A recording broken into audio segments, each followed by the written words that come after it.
अस्सलाम वालेकुम दोस्तों, उम्मीद करता हूँ आप सब खैरियत से होंगे।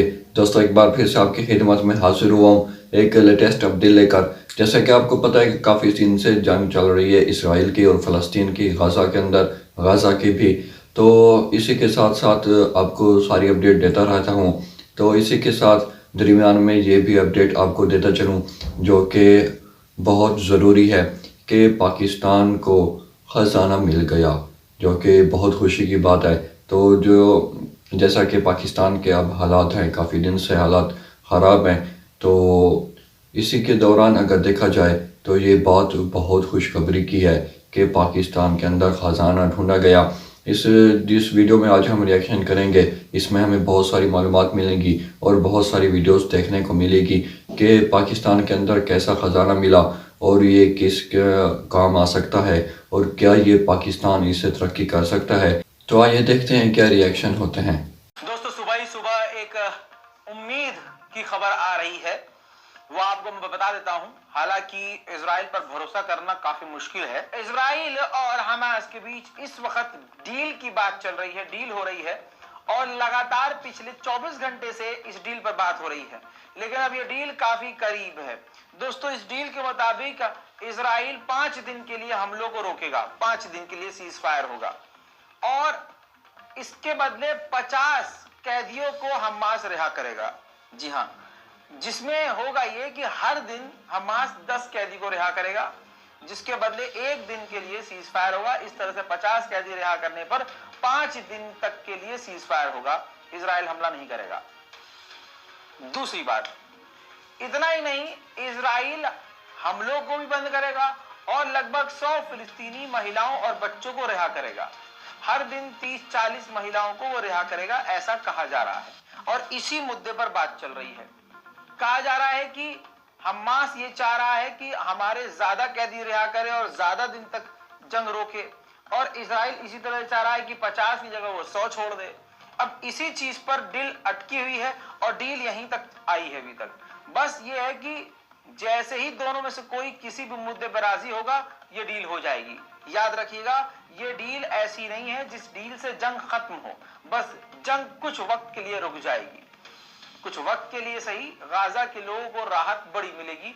मैं यही चाहूंगा कि हम सभी मिलकर दुआ करें गाजा और फिलिस्तीन के लिए। इस डील के बीच जो है कतर है और अमेरिका है।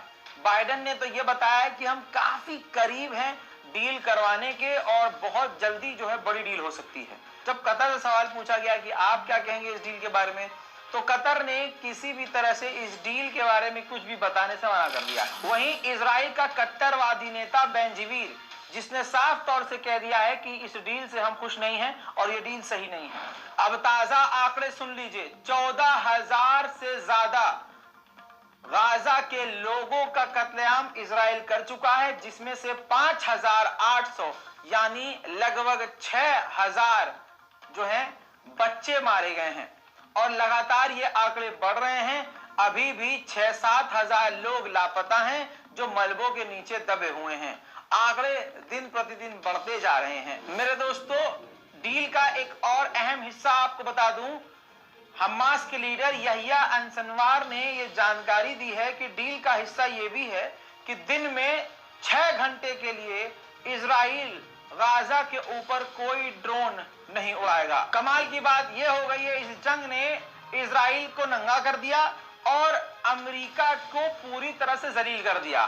बाइडेन जो कल तक एक लोकप्रिय नेता थे, अमेरिका के 70% जो आबादी है उसमें से जो यंगस्टर्स हैं, जो नौजवान हैं, 70% जो अमेरिकी हैं, अब वो बाइडेन को सपोर्ट नहीं करते हैं, बाइडेन की सरकार के खिलाफ है। सिर्फ इस जंग की वजह से इतनी काया पलट हो गई। एक तरफ डील की बात चल रही है, उधर डील बिगाड़ने की बात आईडीएफ कर रही है। आईडीएफ ने साफ तौर से कहा है कि कोई भी डील हमास के लीडरों को कत्ल करने से हमें नहीं रोक सकती। डब्ल्यूएचओ ने यह जानकारी दी है, लीजिए, यूएन की बात छोड़ दीजिए, डब्ल्यूएचओ ने बताया कि हमारी एक कार्यकर्ता अपने पति, अपने बच्चे और अपने भाई के साथ गजा में इजराइल के हमलों में मारी गई हैं।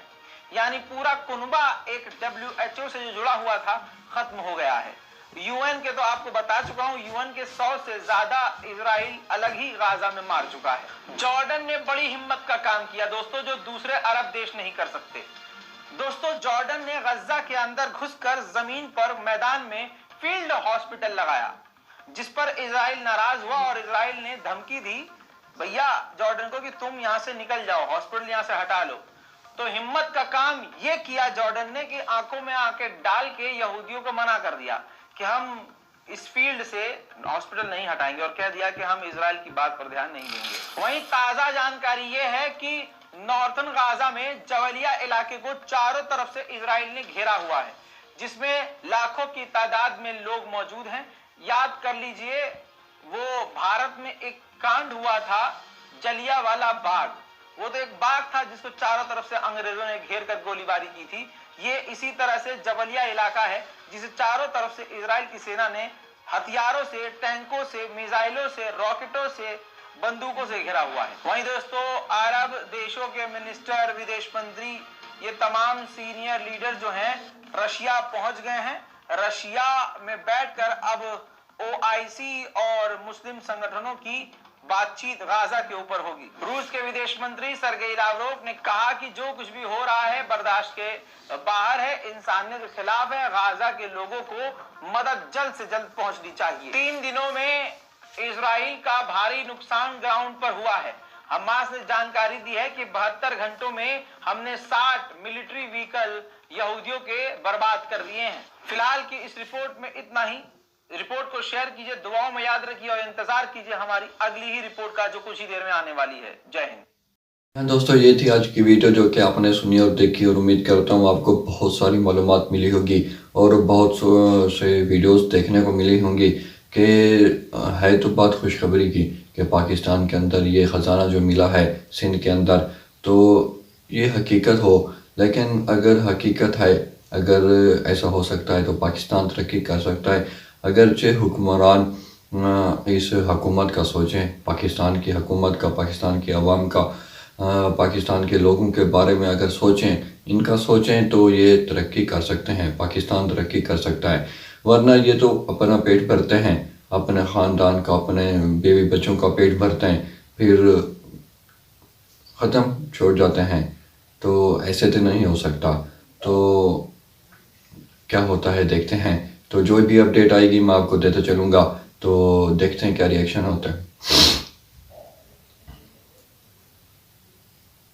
तो जो भी अपडेट आएगी मैं आपको देता रहूँगा। तो अगर वीडियो पसंद आई है तो वीडियो को लाइक कर दें और मेरे चैनल को ज़रूर सब्सक्राइब कर दें, ताकि आपको नोटिफिकेशन के ज़रिए मेरी हर वीडियोस का मिलती रहे। तो मिलते हैं अगली वीडियो में, तब तक अपना बहुत सारा ख्याल रखिएगा। शुक्रिया। अल्लाह हाफिज़।